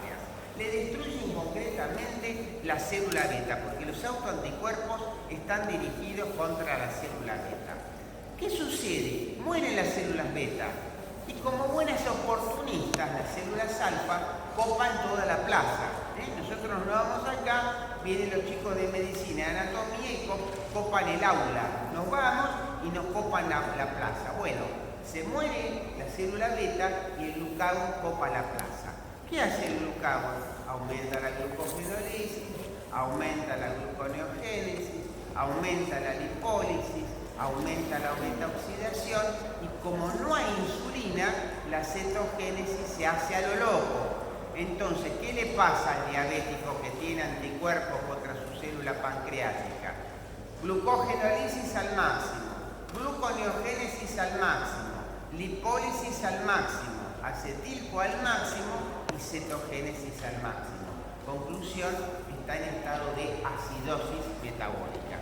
¿Por qué acidosis? Porque los cuerpos cetónicos en exceso, en abundancia, son sustancias ácidas. Ácido acetoacético, ácido beta-hidroxibutírico, acetona. Entonces, ¿por qué el diabético tipo 1 tiene cetoacidosis? Porque todo esto está multiplicado por 3 o por 4 al no haber insulina. ¿Y qué pasó con la insulina? Los autoanticuerpos le clavaron el cuchillo y la distribuyeron a la pobre célula. ¿Se entendió? Entonces, ¿qué hace el glucagón? 5 efectos metabólicos: glucógeno, gluconeo, lipólisis, beta-oxidación y corpus. Al corpus. Bueno, entonces, ¿qué hace el hígado? Recurre primero a la glucogenólisis y luego a la gluconeogénesis para mantener las necesidades de los tejidos glucógenos. La reserva de glucógeno dura 12 horas a 14 horas según el estado nutricional, y lo importante es que el ayuno, como ayuno en sí, una pregunta, doctor, ¿cuándo empieza todo este despelote que usted está explicando el glucagón? Generalmente 4 horas después de la última comida. Quiere decir que si vos merendaste a las 4 de la tarde, ya ahora podemos hablar que tu relación glucagón-insulina está aumentada. ¿De acuerdo? Como consecuencia del aumento de la relación glucagón-insulina, aumenta la glucogenólisis hepática. La glucogenólisis hepática es una fosforólisis. ¿Por qué una fosforólisis? Porque ya las glucosas, como si fueran fórmulas 1, la largás con los alerones, la largás con los tanques llenos y ya está lista para actuar y ya está lista para pasar a la sangre. Entonces la idea es largar a la glucosa ya crecidita, es decir, ya con su fósforo ya activada. Todo el mecanismo, ustedes recordarán, otra vez la clase de receptores, el glucagón favorecía la unión al receptor, la activación de la proteína G. La proteína G favorece la acción de la adenilciclasa. La adenilciclasa facilita la transformación de AMP cíclico y la activación de la proteína quinasa A, y esto activa la cascada de la glucógeno. ¿Se acuerdan que la insulina actuaba acá y frenaba todo esto? Esta era la clase de receptores. ¿Se acuerdan que lo habíamos visto? Ya no me acuerdo cuándo, acá por mayo más o menos. Y esta diapositiva yo creo que la puse, las funciones de la proteína quinasa A es activar la fosforilasa, viva la glucogenólisis y frenar la glucogenogénesis. Muera la glucogenogénesis. Viva yo, muera vos. Viva la glucogenólisis, muera la glucogenogénesis. Una cosa frena automáticamente a otro de vos, no hay término medio. Y la cascada de activación, fíjense ustedes que la glucosa sale como glucógeno fosfato y solamente 3 tejidos tienen la capacidad de liberar glucosa a la sangre. Ellos son el hígado 1, el riñón 2 y el intestino 3, porque tienen la enzima que se llama glucosa 6-fosfatasa. ¿Por qué la glucosa pasa a la sangre? Pasa a la sangre porque tenemos glucosa 6-fosfatasa. ¿Dónde? Hígado, intestino. Bueno, esta es la inhibición de la glucógenosintetasa, es todo modificación covalente. Activamos a un inhibidor de la fosfatasa, el inhibidor de la fosfatasa bloquea la fosfatasa y entonces tenemos una inactivación de la glucogenólisis. Primer mecanismo, la glucogenólisis hepática. Se frena la glucogenogénesis. Como primer mecanismo de mantenimiento de la glucemia mientras nos dure el glucógeno. ¿Cuánto tiempo dura? 12, 14 horas aproximadamente. Pasado esas 12, 14 horas, se agotó el glucógeno. ¿Y ahora qué hacemos? Ahora hacemos gluconeogénesis. Muy bien. ¿Qué es la gluconeogénesis? Y bueno, es un rejunte. ¿Viste? Hoy no tenías nada en la heladera y con lo poquito que te sobró de ayer, lo que te sobró del domingo, lo que te prestó la vecina, hicimos un pucherito, ¿viste? Mirá, tenía unos aminoácidos en la heladera de la semana pasada, tenía un piruvato proveniente de la transaminación de aminoácidos que me prestó la vecina de al lado, tenía un lactato que me dejó mi novio el domingo, tenía un glicerolito ahí debajo de la alacena, y con algunos intermediarios del ciclo de Krebs que tenía de la semana pasada, me hice un pucherito de glucosa. ¿Y por qué todo eso? Y porque, viste, llegué a casa tarde, el coreano ya estaba cerrado, no tenía ganas de delivery, en fin, quería ver Netflix y no tenía ganas de cocinar, y me hice un rejunte. Bueno, este rejunte es el puchero de la glucosa. Los esqueletos carbonados de la gluconeogénesis vienen de dónde? ¿De ¿De dónde se hiciste el puchero? Mira, hice puchero con aminoácidos de las proteínas musculares. Hice puchero con lipólisis adiposa, es decir, con el glicerol que viene de la lipólisis. Hice puchero con el lactato del ciclo de Cori, es decir, tanto del glóbulo rojo como del músculo esquelético. Y como dice allí, dos ciclos son fundamentales para mantener la glucemia en el ayuno, que son el lactato y la alanina. Pásame el siguiente, por favor. Con lactato y alanina hacemos glucosa. Una cosa que es interesante es que nosotros, a través de la producción de oxalacetato, podemos sintetizar glucosa. Para ello, la incorporación de aminoácidos provenientes de las proteínas musculares generan aporte de alfa-cetoácidos con los cuales nosotros sintetizamos oxalacetato. Quiere decir que básicamente, ¿de dónde vienen los aminoácidos? De las proteínas musculares.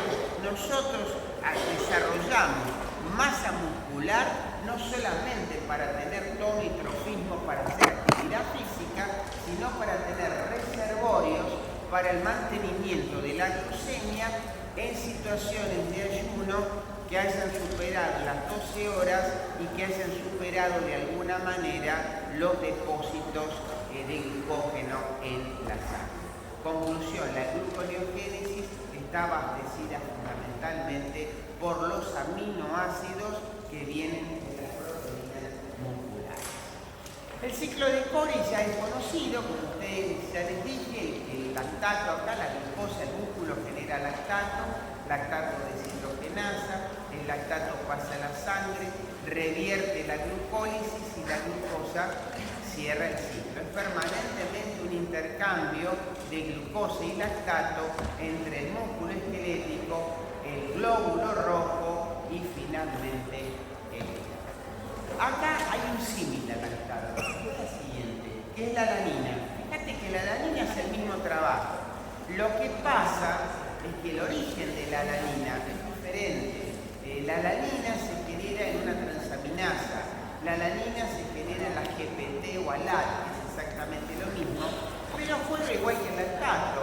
Es decir, la GPT genera la alanina pasa a la sangre, a través de la sangre llega al hígado, revierte la gluconeogénesis y, igual que el lactato, vuelve como glucosa al músculo esquelético. Es decir, todo este círculo permite de alguna manera cerrar el círculo de la generación de glucosa a nivel de la sangre. Cuando se va agotando la síntesis de glucógeno, aumenta la gluconeogénesis. Fundamentalmente la gluconeogénesis es mantenida básicamente por los glucocorticoides, pero también el glucagón tiene una participación en la gluconeogénesis. Entonces uno se podía preguntar, ¿cuál es el granito de arena que aporta el glucagón para la gluconeogénesis? Si bien acá el glucagón tiene un rol secundario porque realmente son los glucocorticoides los que mantienen esto. La explicación concreta es, para los que sepan, lo podíamos preguntar en el examen. Lo que hace el glucagón es básicamente disminuir los niveles de fructosa 2,6-difosfato. Disminuye los niveles de fructosa 2,6-difosfato. Entonces, bloqueando la producción de fructosa 2,6-difosfato, lo que hace el glucagón básicamente es frenar la glucólisis. Entonces uno bien podría decir el efecto gluconeogenético que tiene el glucagón por excelencia es fundamentalmente el de frenar la glucólisis. ¿Y cómo frena la glucólisis? ¿Qué es lo que inhibe? Inhibe la enzima fosfofructoquinasa 2, con lo cual inhibe a la enzima fosfofructoquinasa 2, con lo cual bloquea la glucólisis. Entonces, ahí sí podrías decir que el glucagón, a través de este efecto, es como que tiene un efecto indirecto sobre la gluconeogénesis, acabando con la glucólisis, que es la antagonista de la gluconeogénesis. Hay una pregunta que siempre hago: ¿cuál es la respuesta correcta? ¿Y qué es lo que hace el glucagón? El glucagón, uno, inhibe a la fosfofructoquinasa 2 y el glucagón estimula a la lipasa hormonosensible, con lo cual aumenta la lipólisis y aumenta el aporte de ácido graso. También una manera de matar a la coca fructosa 2,6-difosfato, como dice el refrán, los deja bien muertos, es activando esta fructosa 2,6-difosfatasa basal anterior, de tal manera que el glucagón impide la formación de fructosa 2,6-difosfato y además, como si fuera poco, a la fructosa 2,6-difosfato que ya estaba formada, la mata bien muerta. No te deja crecer y encima no te deja reproducir, con lo cual, fíjense qué importante es la fructosa 2,6-difosfato para ¿quién? Para la glucosa. Bueno, matando la fructosa 2,6-difosfato, mirá que tiene integración, disminuye la actividad de la fosfofructoquinasa 1, de la glucólisis, disminuye la producción de fructosa 1,6-difosfato, disminuye la piruvatoquinasa, disminuye la formación de piruvato y de esta manera disminuye ¿qué cosa?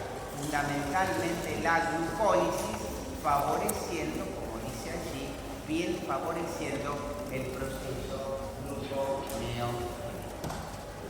Ahora bien, hablamos del glucagón. ¿Qué hace el glucagón? Muera la fructosa 2,6-difosfato. ¿Qué hace el glucagón?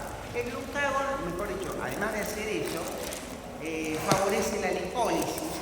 La lipólisis genera más glicerol y más ácidos grasos libres y crea las condiciones para que en una segunda etapa actúen los glucocorticoides. Los glucocorticoides, que ya vimos que aumentan su secreción máxima después de las 12 horas de ayuno, catabolizan las proteínas musculares, aumentando la liberación de aminoácidos a la sangre, favorecen todo el proceso de transaminación y como consecuencia del proceso de transaminación tenemos piruvato y oxalacetato, que son las piedras fundamentales para la síntesis de la glucosa. Quiere decir que en segundo nivel los glucocorticoides lo que hacen es, a través del catabolismo proteico, favorecer la transaminación para formar piruvato y oxalacetato. Acá lo tenéis bien esquematizado, aumenta el catabolismo proteico muscular, induce enzimas claves de la gluconeogénesis y favorece el aumento de la transdesaminación. Con lo cual, sin querer, acá podés sacar otra pata impensada de que en situación de ayuno, aumenta la producción de urea. ¿Por qué aumenta la producción de urea en ayuno? Todo lo que aumente la transdesaminación favorece la síntesis de urea. Entonces, ¿cómo va a estar la síntesis de urea en el ayuno? Aumentada. ¿Por qué? Porque hay más transdesaminación. ¿Y por qué hay más transdesaminación? Porque hay más liberación de glucocorticoides. Bien interesante, ¿no? Situaciones de aumento de la urea. Bueno, el ayuno. Perfecto. ¿Por qué? Como te digo, porque los glucocorticoides favorecen el aumento de la transdesaminación. Bueno, ahora teníamos esquematizado, ya lo conocen de memoria, lo que enzimas, ¿se acuerdan de enzimas? ¿Se acuerdan? Clasificación, transaminación, transferasas, transfieren el grupo amino de la alanina al alfa-cetoglutarato y queda el piruvato, que es el sustrato gluconeogenético para la formación de glutamato y posteriormente la gluconeogénesis. Y acá, la anterior, acá estaba el oxalacetato en la reacción de la GOAL, que también lo mencioné cuando hablamos de transferasas, después hablamos de enzimas séricas y hablamos del infarto. ¿Se acuerdan de la GOAL, del infarto, del GPT, el hepatitis? Son exactamente las mismas enzimas. Acá, por el PD apurado. Acá lo importante es que sepan, acá lo importante es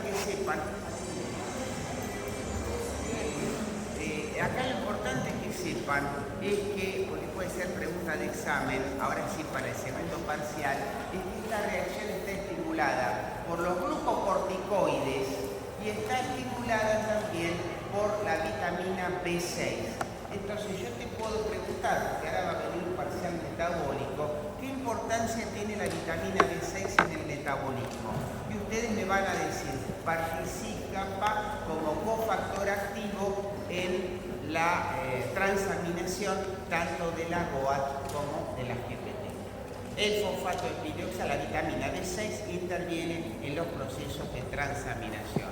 Entonces es importante la B6 para la gluconeogénesis. Es importantísima. ¿Por qué? Porque necesitamos básicamente hacer transaminación para formar piruvato y oxalacetato. Y una cosa muy interesante, el alcohólico, ¿por qué hace hipoglucemia? Y mira, uno de los motivos que hace hipoglucemia el alcohólico es que al no comer no aporta vitamina B6. Al no aportar vitamina B6 no forma ni piruvato ni forma oxalacetato. Entonces, por lo tanto, el alcohólico crónico va a tener una tendencia a la hipoglucemia, porque no va a tener ni piruvato ni va a tener oxalacetato. Entonces, esa es una de las explicaciones por la cual el alcoholismo crónico cursa habitualmente con hipoglucemia, es decir, con disminución de la gluconeogénesis por falta de aporte de la vitamina B6 que interviene como fosfato de glucosa. Muy bien. Bueno, para terminar, ya fíjense ustedes, este es el proceso que faltaba, la glutamato deshidrogenasa también activada por los corticoides, se genera este amonio y este amonio va a ir a la síntesis de la urea. ¿Qué más? Bueno, ya dijimos las enzimas claves, la piruvato carboxilasa. Acá hay otro punto de agarre, también otra pregunta de imparcial, ya me la conozco de memoria. El glucagón favorece la lipólisis. La lipólisis libera ácidos grasos libres. Los ácidos grasos libres aumentan la producción de acetil-CoA y el aumento de la producción de acetil-CoA estimula esta enzima que está acá, que es la piruvato carboxilasa. Con más piruvato carboxilasa, más oxalacetato, más malato, más fosfonoepiruvato y más glucosa. Acá se tiporoteó esta flechita, es el pasaje de piruvato a oxalacetato. Repito, glucagón, lipólisis, beta-oxidación, acetil-CoA. La acetil-CoA estimula específicamente a la piruvato carboxilasa. Ahí está la lipólisis. Pasa la siguiente para no...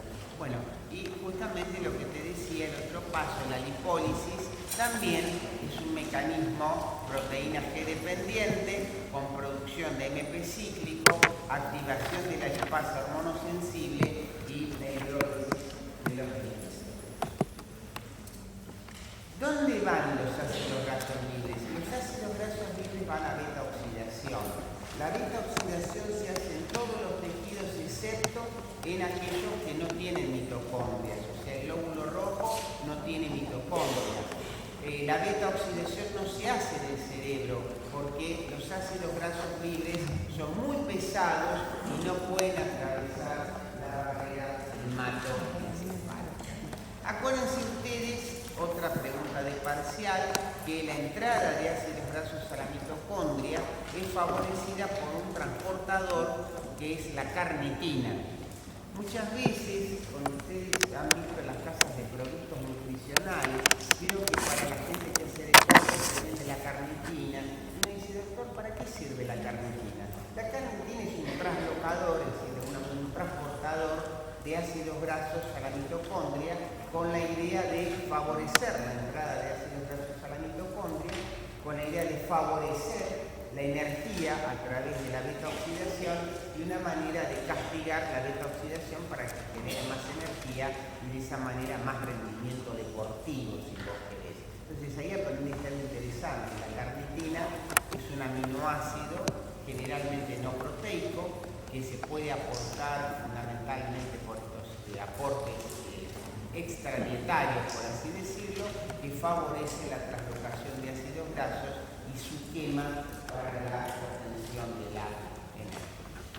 Con un exceso de beta-oxidación hay un exceso de cetogénesis. Con mucha beta-oxidación, habíamos dicho que hay mucha cetogénesis. La cetogénesis, otra pregunta fundamental, es un proceso que ocurre exclusivamente, esto es título crónica, en la mitocondria del hepatocito. Siempre les pregunto a los finales orales dónde se hace la cetogénesis y me dicen en el zoológico, en el jardín botánico, en el fondo de mi casa. No, se hace exclusivamente en la matriz mitocondrial. Mirá que lo enfatizo, ¿Dónde se hace la cetogénesis? ¿Qué sé yo? ¿Se hace en el cerebro? Sí, también en el brazo derecho, en el brazo izquierdo. No, se hace en el hígado, exclusivamente en una crónica, en un momento, o sea, en el último momento, la cetogénesis se hace en la matriz mitocondrial. Crónica, yo le tengo que adaptar todavía, último momento.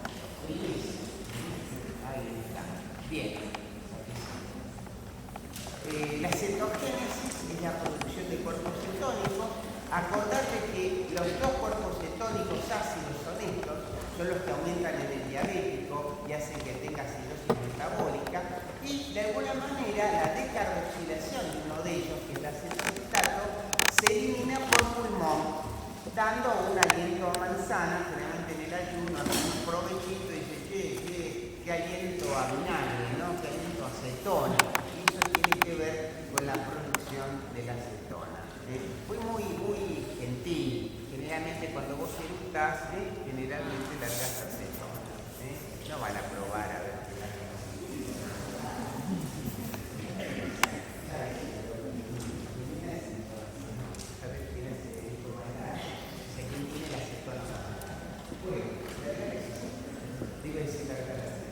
Bueno, ¿qué pasa con el ácido úrico cuando hago ayuno? También otra clase de repaso, no sé si lo vieron. Bueno, cuando uno hace ayuno, el ácido úrico viene básicamente del metabolismo de las purinas. Y habrán escuchado que después de ayunar, mucha gente tiene un ataque de gota. Dice, ¿por qué después de un ayuno? Yo estaba haciendo un régimen para adelgazar. Estaba haciendo un ayuno, trataba de no comer ni glúcidos ni grasas, y me agarró una gota. ¿Por qué me es así? Cuando uno ayuna, generalmente el ayuno favorece la producción de cuerpos cetónicos. Bien, los cuerpos cetónicos son sustancias ácidas. Perfecto. Y esas sustancias ácidas, que son los cuerpos cetónicos, compiten en el túbulo contorneado proximal con una proteína, de alguna manera una proteína exportadora o secretora de ácido úrico. Ahí tenés una hermosa inhibición competitiva. Somos los cuerpos cetónicos, y aparecen en el túbulo contorneado proximal. Claro, los muchachos de ácido úrico, cuando están la patota, todos juntos triunfaremos, se ven desbordados. ¿Quién triunfa en la inhibición competitiva? El que está en mayor concentración. Entonces, los cuerpos cetónicos copan la plaza, utilizan este transportador de secreción tubular, y los muchachos del ácido úrico se quedan de aquí, es decir, de alguna manera se quedan sin transportador y quedan retenidos. Conclusión, en el ayuno se generan cuerpos cetónicos. Los cuerpos cetónicos compiten con el ácido úrico por este transportador, le hacen una inhibición competitiva, lo dejan afuera de la cola, y los pobres muchachos se quedan sin ser de alguna manera secretados a la luz tubular.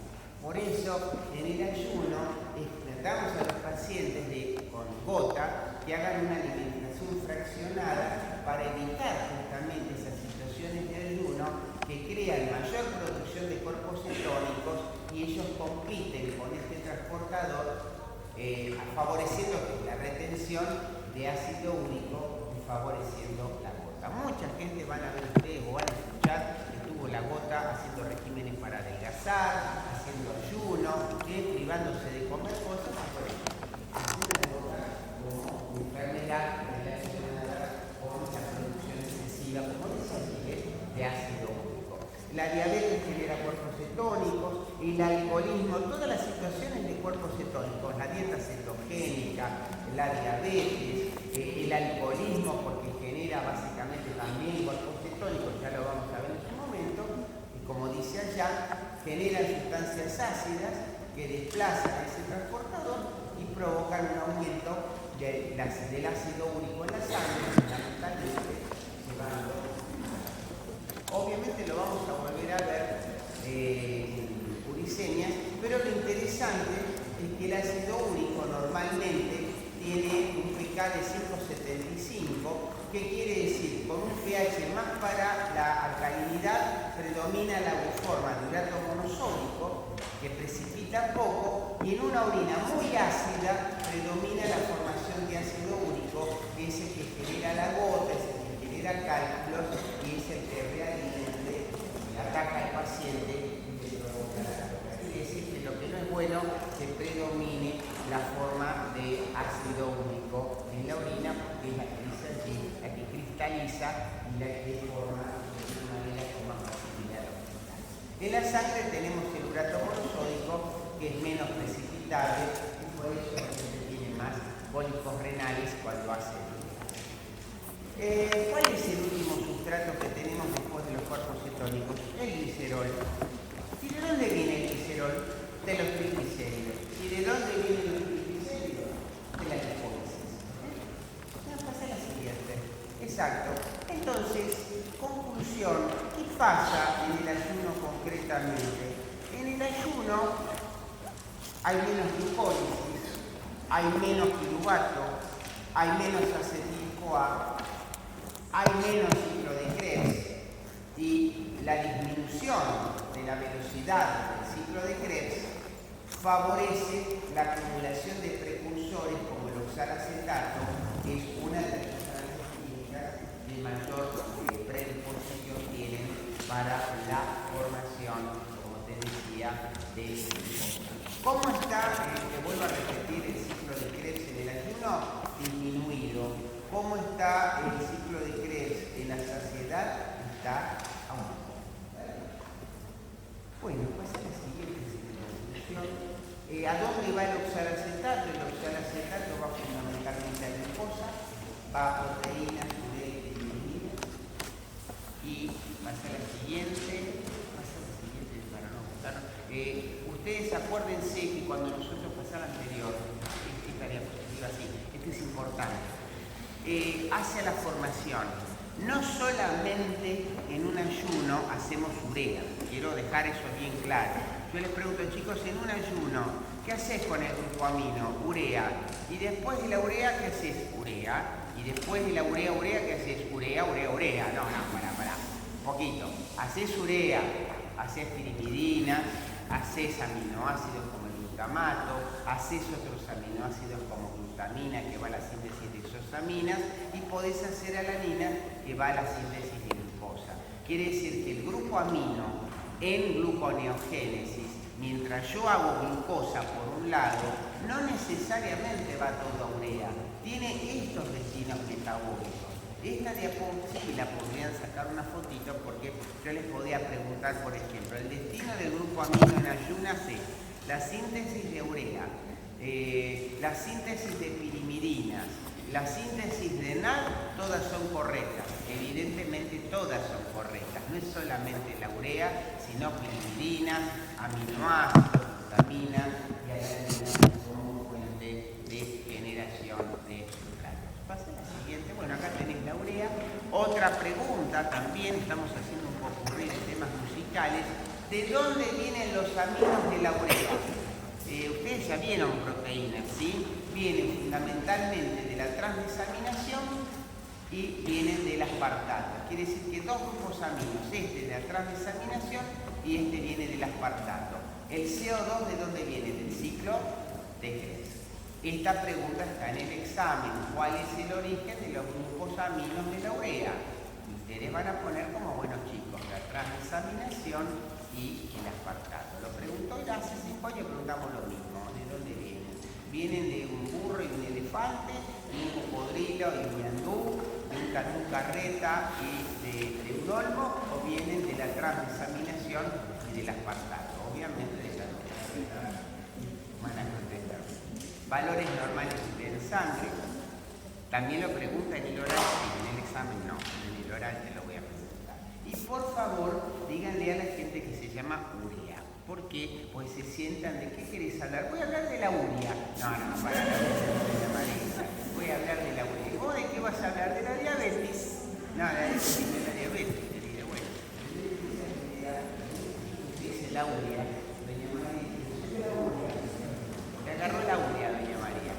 Bueno, esta enzima también está estimulada por los glucocorticoides y una cosa que es interesante. ¿Qué función, ya a esta altura de la noche, para qué punto toca la glutamina sintetasa? ¿Sabés qué es la glutamina sintetasa? Es poroto lux para River. Es decir, cuando no juega Armani para la síntesis de urea, en River juega Lux, que es el arquero suplente. Para aquellos tejidos que no tienen Armani, aquellos tejidos que no tienen síntesis de urea, el cerebro, el riñón, el hígado tiene, el riñón, el músculo esquelético, no tienen forma de eliminar los grupos aminos. Es decir, si yo no tengo tacho de basura, ¿qué me hago con el grupo amino? Bueno, para aquellos que no tengan tacho de basura, porque ¿qué hacen con el grupo amino? Sintetizan glutamina. Y la glutamina tiene dos destinos. En el hígado lleva el grupo amino para formar urea. Y en el riñón, ustedes habían visto al comienzo del año, en la regulación del equilibrio ácido-base, el tema de la glutaminasa como una manera de mantener el equilibrio ácido-base. Conclusión, la síntesis de glutamina se hace como mecanismo alternativo en un ayuno a la síntesis de urea en aquellos tejidos extrahepáticos que son incapaces de detoxificar grupos aminos, como ya te dije, por ejemplo, el músculo esquelético, el cerebro, el riñón. Ahí está el tema de la glutaminasa, como lo habíamos visto, y la glutaminasa actúa en el riñón eliminando ese exceso de grupos aminos. Bueno, y acá son las 3-4 diapositivas finales, y esto es el remate final. Ustedes saben que los pacientes en coma generalmente se ha comprobado, sobre todo en aquellos pacientes que han hecho huelgas de hambre, que nuestras reservas corporales aproximadamente nos permitirían vivir, solamente si vivimos a base de líquidos, nos permitirían vivir unos 40-45 días aproximadamente. Entonces, ¿cómo es la quema de nutrientes? Primero quemamos glucógeno, está. Después quemamos grasas, ahí está. Después quemamos proteínas, ya está. Y cuando ya no queda más que quemar, ¿qué es lo que hacemos? Empezamos a consumir cuerpos cetónicos. Y acá les cuento el broche final, por qué el cerebro en una etapa final, ya cuando estamos moribundos, es capaz de quemar cuerpos cetónicos y como último hálito de vida mantener su equilibrio energético. Generalmente en las primeras semanas del ayuno, vos imaginate un paciente que está en coma y vamos a suponer que ese paciente en coma nosotros no le diéramos suplementos nutricionales, es decir, no le damos cosas artificiales, dejamos a su libre evolución. Bueno, en estas 2 primeras semanas, el paciente en coma, que no come, eso quiere decir, básicamente su músculo esquelético quema ácidos grasos provenientes del tejido adiposo y cuerpos cetónicos que provienen del hígado, finalmente como vamos a suponer que acá ustedes no hacen intervención nutricional. Yo dejo a mi paciente en coma, lo hidrato adecuadamente y veo qué es lo que pasa. ¿Qué quema? Ácidos grasos y quema cuerpos cetónicos en músculo esquelético. Ahora, ¿qué es lo que hace? Después de las 3 semanas, hay un interesante mecanismo adaptativo donde el músculo esquelético súbitamente disminuye el consumo de cuerpos cetónicos y vive a expensas fundamentalmente de los ácidos grasos. Este es el clásico de que yo no como para mantener a mi hijo, que hasta es lo que yo no como, ¿por qué? Porque le quiero guardar el nutrimento para mi hijo, para que él se salve. Lo que hace básicamente el músculo esquelético es, vamos a guardar los cuerpos cetónicos para el cerebro. Yo voy a vivir a base de la quema exclusiva de ácidos grasos. Como vos te imaginás, si yo dejo de consumir cuerpos cetónicos, los cuerpos cetónicos se acumulan en la sangre y entonces le damos de comer a mi hijo, es decir, pobrecito también se estaba muriendo de hambre. En este caso mi hijo es el cerebro. Es entonces en la etapa final, ahora te cuento la última pregunta del examen, el cerebro empieza a captar cuerpos cetónicos para oxidarlos con el fin de obtener energía. Hay una pregunta que dice, ¿cuál de las siguientes opciones es la correcta? Y la correcta es el cerebro comienza a captar cuerpos cetónicos para oxidarlos con fines energéticos en la etapa final de un ayuno. Es decir, cuando ya no te queda, cuando ya está todo perdido, ofrecer mi cuerpo cetónico sería, de alguna manera, la reserva final. Ya cuando vos estás a punto de fallecer, vamos a suponer que no hubo una intervención nutricional previa, el cerebro entonces tiene esa capacidad de consumir cuerpos cetónicos y hacer cetólisis. Entonces surge otra pregunta para el examen. La cetólisis se hace en, la respuesta correcta es en la mitocondria de 1. Riñón. 2. Músculo esquelético. Muy bien. 3. Músculo cardíaco. Y agreguen puntos suspensivos en el cerebro en las etapas finales de un ayuno, ya llegando a lo que se llama la inanición, que es cuando inanición es cuando ya no te queda más nada. Quemaste ácido graso, quemaste aminoácidos, quemaste glucosa, hasta ahí termina. Entonces después de varias semanas, ¿ves? La velocidad de la proteólisis muscular cae y de alguna manera el cerebro ya empieza a consumir los cuerpos cetónicos. De esa manera disminuye la necesidad de catabolismo proteico para que podamos hacer gluconeógenesis. Si la última de... muchas gracias. Hola.